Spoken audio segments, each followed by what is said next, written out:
പത്തരമാറ്റിലെ പുത്തൻ സ്റ്റോറിയിലേക്ക് ഏവർക്കും സ്വാഗതം. ഈ സ്റ്റോറി ഇഷ്ടപ്പെടുവാണെങ്കിൽ സബ്സ്ക്രൈബ് ചെയ്യണേ, അതുപോലെ തന്നെ ലൈക്ക് ചെയ്യണേ, ഹൈപ്പ് ചെയ്യാനും മറക്കല്ലേ.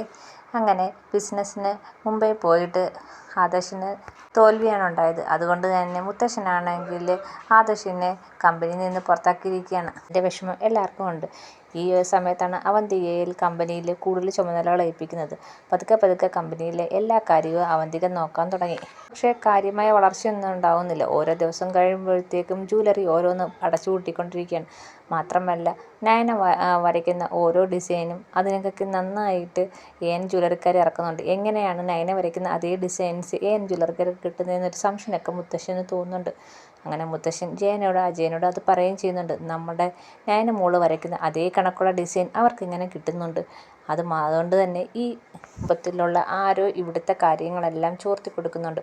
അതുപോലെ ഇവിടുത്തെ ഡിസൈൻസ് ഒക്കെ ചോർത്തി കൊടുക്കുന്നുണ്ടെന്ന് മുത്തശ്ശൻ പറയാണ്. അത് ശരിയാണെന്ന് അജയനും തോന്നുന്നുണ്ട്. അവന്തിയെ അനിയൻ വിളിച്ചിട്ട് പറയാണ്, കൂടുതൽ ബിസിനസ് ശ്രദ്ധിക്കണം, ഇങ്ങനെ പോയി കഴിഞ്ഞാൽ ശരിയാവത്തില്ല എന്നൊക്കെ പറഞ്ഞ് മുത്തശ്ശൻ അവരെ ഉപദേശിക്കുന്നുണ്ട്. ഇതിൻ്റെ സന്തോഷത്തിൽ അവന്തികയാണെങ്കിൽ നാഗേന്ദ്രനെ വിളിച്ച് പറയാണ്, അച്ഛാ, എന്തായാലും നമ്മൾ വിചാരിച്ച പോലെ തന്നെ കാര്യങ്ങളൊക്കെ നടന്ന് ഉടനെ തന്നെ മൂർത്തി ജ്വല്ലറി മൊത്തത്തിൽ പൂട്ടിക്കിട്ടും. അതോടെ നമ്മുടെ കാര്യം വിജയിച്ചു. നാഗേന്ദ്രൻ പറയാണ്, എല്ലാവരെയും വഴിയിലേക്ക് ഇറക്കണം, അതാണ് എൻ്റെ ലക്ഷ്യം. മൂർത്തി ഒന്നുമില്ലാതെ തെരുവിലേക്ക് ഇറങ്ങുന്നതാണ് എനിക്ക് കാണേണ്ടത് എന്ന് പറയാണ്. എന്തായാലും ആദർശേട്ടന് ആ ബിസിനസ് പോയതോടെ മുത്തശ്ശൻ എന്നെ തന്നെ പിടിച്ച് അവിടെ ഇരുത്തി. അത് നമുക്ക് കൂടുതൽ ഉപകാരമായി. അതുമാത്രമല്ല നയനേട്ടത്തി ചെയ്യുന്ന ഡിസൈൻസൊക്കെ എനിക്ക് ഏൻ ജ്വല്ലറിക്ക് വേണ്ടി തരാൻ പറ്റി. നാഗേന്ദ്രൻ പറയാണ്, എന്തായാലും ആ ഡിസൈൻസൊക്കെ നമുക്ക് സമ്മതിക്കാതിരിക്കാൻ പറ്റത്തില്ല. അത്രയ്ക്ക് നല്ല ഡിസൈൻസാണ് നയന വരച്ച് തന്നത്.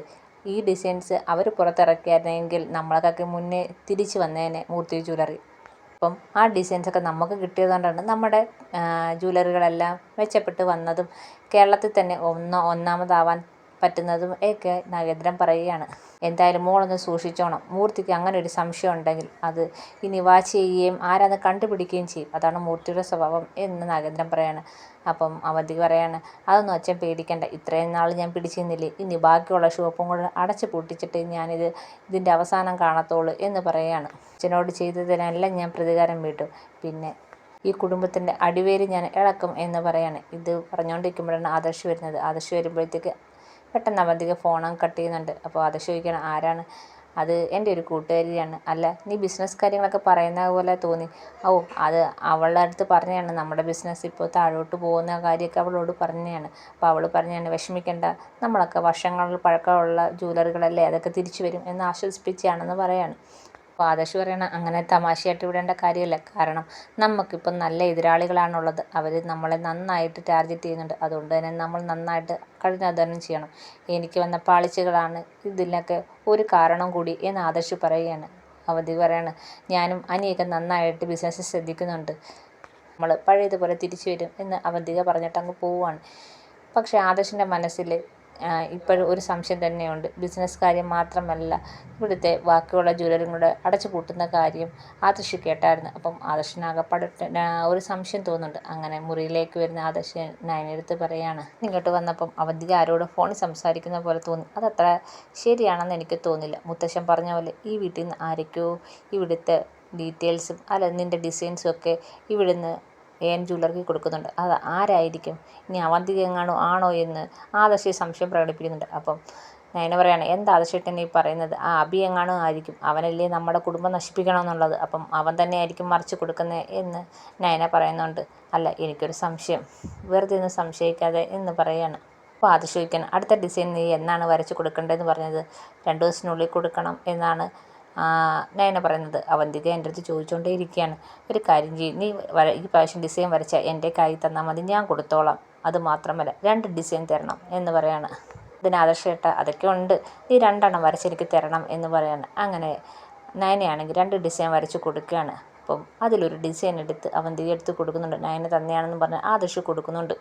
അവന്തിക ആദർശിൻ്റെ അടുത്ത് പറയുന്നുണ്ട്, നമ്മളൊക്കെ നല്ല ഡിസൈൻസൊക്കെ ഉണ്ട് ഏൻ ജ്വല്ലറിയിൽ, അവർ നല്ലൊരു ഡിസൈനറെ വെച്ചിട്ടുണ്ടെന്നാണ് തോന്നുന്നത്. നല്ല ഡിസൈൻസാണ് അവരിപ്പോൾ ഇറക്കുന്നത്. അതുകൊണ്ടാണ് നമ്മുടെ നയനേട്ടത്തിയുടെ ഈ ഡിസൈൻസൊന്നും വലിയ മാർക്കറ്റില്ലാതെ പോകുന്നതെന്നൊക്കെ അവന്തിക പറയാണ്. അപ്പം ആദർശ് പറയാണ്, എന്തായാലും നീ ഇത് കൊണ്ടുപോകും, അല്ലെങ്കിൽ നമുക്ക് വേറെ ഡിസൈനറെ വെക്കാം എന്നൊക്കെ ആദർശ് പറയുകയാണ്. അങ്ങനെ ആ ഡിസൈനും കൊണ്ട് പോവുകയാണ്. പക്ഷേ 2 ദിവസം കഴിയുമ്പോഴത്തേക്ക് ഏൻ ജ്വല്ലറിയിൽ അതേ ഡിസൈൻ ഇറക്കുന്നുണ്ട്. ആദർശ് കാണാനിടയായി. അപ്പം ആദർശാണെങ്കിൽ നേരെ വന്നിട്ട് നയനടുത്ത് പറയാണ്, എൻ്റെ അന്നത്തെ ആ സംശയം കറക്റ്റ് തന്നെയാണ്. നീ അന്ന് വരച്ച് തന്നെ അതിലൊരു ഡിസൈൻ മാത്രമേ ഞാൻ അവന്തികയെ ഏൽപ്പിച്ചുള്ളായിരുന്നു.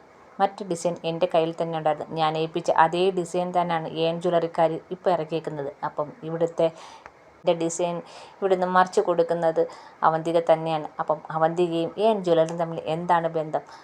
മാത്രമല്ല അബിയെപ്പോലെ തന്നെയല്ലേ അവളുടെ സ്വഭാവം. ഈ കുടുംബത്തെ അവൾ വഞ്ചിക്കുകയല്ലേ.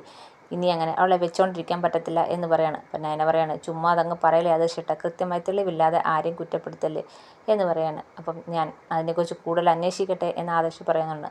ആദർശ് ഉടനെ അനിയെ വിളിച്ചിട്ട് പറയാണ്, നീയാണെങ്കിൽ അവന്തിക ഇരിക്കുന്ന ഷോപ്പിലെ ഫയലെല്ലാം എന്നെ ഒന്ന് എത്തിക്കണം എന്ന് പറയാണ്. അങ്ങനെ ഫയലുകളെല്ലാം അനി എത്തിക്കുന്നുണ്ട്. ആ ഫയലെല്ലാം നോക്കിക്കഴിഞ്ഞ് ആദർശിന് മനസ്സിലാവുകയാണ് അവിടുന്ന് നല്ല തിരിമറി അവന്തിക നടത്തുന്നുണ്ട്. മാത്രമല്ല ജ്വല്ലറി നല്ലവണ്ണം സഹായിക്കുകയും ചെയ്യുന്നുണ്ടെന്ന് ആദർശിന് മനസ്സിലാവുന്നുണ്ട്. അപ്പം ആദർശിന് പതുക്കെ മനസ്സിലാവുകയാണ് അവന്തികയാണ് ഇതിൻ്റെ എല്ലാം പിന്നിൽ.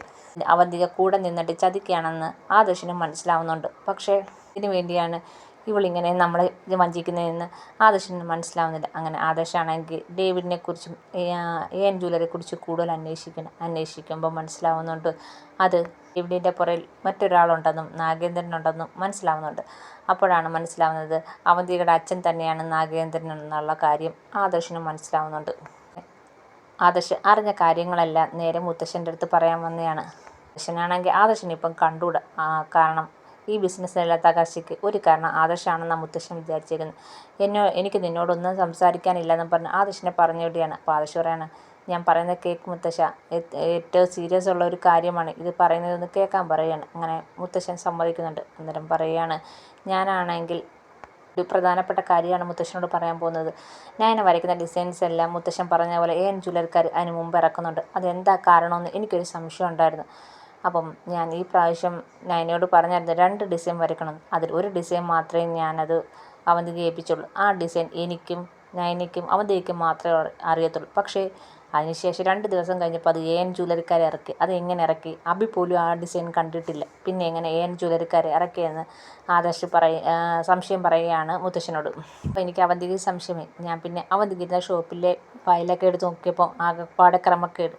അങ്ങനെ ജ്വല്ലറി ഡേവിഡിൻ്റെ പുറകെ അന്വേഷിച്ച് ചെന്നപ്പോൾ ഒരു നാഗേന്ദ്രനാണ് അതിൻ്റെ MD എന്ന് മനസ്സിലായി. ആ പേര് കേട്ടും കിഴയും മുത്തശ്ശന് ഞെട്ടുവാണ്. നാഗേന്ദ്രനോ? അതെ, അവന്തികയുടെ അച്ഛൻ. അപ്പം മുത്തശ്ശനോടുള്ള പ്രതികാരം അയാൾ അറിഞ്ഞുകൊണ്ട് വിട്ടുകയാണ് അവന്തികയെ കൊണ്ട് എന്ന് ആദർശ് പറയാണ്. ഇത് കേൾക്കുമ്പോഴത്തേക്ക് മുത്തശ്ശൻ ആകപ്പാട് ഞെട്ടിത്തെരിച്ചിങ്ങനെ ഇരിക്കുകയാണ്. നാശം, അതാണ് അവന്തികയുടെ ഉദ്ദേശം. നാഗേന്ദ്രൻ അവന്തികയാണ് കളത്തിലിറക്കിയിരിക്കുന്നത്. അങ്ങനെയാണ് ഇവിടെ നമ്മളിറക്കാൻ നയന വരയ്ക്കുന്ന ഡിസൈൻസ് എല്ലാം ജ്വല്ലറിയിൽ എത്തുന്നതും അതുപോലെ തന്നെ ബോംബെയിലും ദുബൈയിലും ഒക്കെ ബിസിനസ്സിൻ്റെ ചതി ഈ നാഗേന്ദ്രനാണെന്ന് ആദർശ് പറയാണ്. ഇത് കേൾക്കുമ്പോഴത്തേക്ക് മുത്തശ്ശൻ ആകപ്പാടെ തളർന്ന് അവിടെ ഇരിക്കുകയാണ്. അപ്പോഴത്തേക്ക് ആദർശ് വന്ന് മുത്തശ്ശനെ സമാധാനപ്പെടുത്തുന്നുണ്ട്. മുത്തശ്ശ സമാധാനപ്പെട്ട് ഇരിക്കുന്ന പറയുകയാണ്. അപ്പോഴത്തേക്ക് മുത്തശ്ശൻ വല്ലാതെ ഇരിക്കുന്നതുകൊണ്ട് മുത്തശ്ശി വന്ന് കാര്യം അന്വേഷിക്കുന്നുണ്ട്. ഒന്നുമില്ല എന്ന് പറഞ്ഞ് മുത്തശ്ശിയെ പറഞ്ഞു വിടുകയും ചെയ്യുന്നുണ്ട്. മുത്തശ്ശൻ പറയാണ്, ഇതങ്ങനെ വെറുതെ വിടാൻ പറ്റത്തില്ല, ഇതിന് തിരിച്ച് പ്രതികാരം ചെയ്യുക തന്നെ വേണമെന്ന് മുത്തശ്ശൻ പറയുകയാണ്. അപ്പോൾ ആദർശ് പറയാണ്, നമ്മൾ ആലോചിച്ചെടുക്കേണ്ട തീരുമാനമാണ് മുത്തശ്ശ എന്നും പറഞ്ഞ് അവർ രണ്ടുപേരും ഇങ്ങനെ ആലോചിച്ചുകൊണ്ടിരിക്കുകയാണ്.